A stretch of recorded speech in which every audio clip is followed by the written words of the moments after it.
একবার দুর্বল শরীরে জপ করতে বসেছেন দেখে একজন সেবক তাকে বলেন, মা, তোমার আর কি করবার আছে?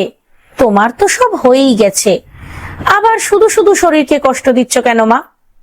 শ্রীমা তাকে বলেন, বাবা, আমার ছেলেরা কোথায় কি করছে না করছে তাদের জন্য দুটো করে রাখছি।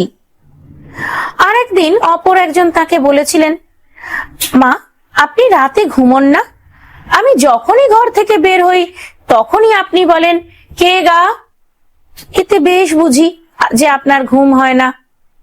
মা বলেন, যে ছেলেগুলো এসেছে নিজেরা তো কিছু করতে পারে না, তাদের কাজ করতেই সময় চলে যায়। অর্থাৎ জগৎজননী মা তার সমস্ত সন্তানের হয়ে সাধন করতেন প্রায় সমস্ত রাত জেগে।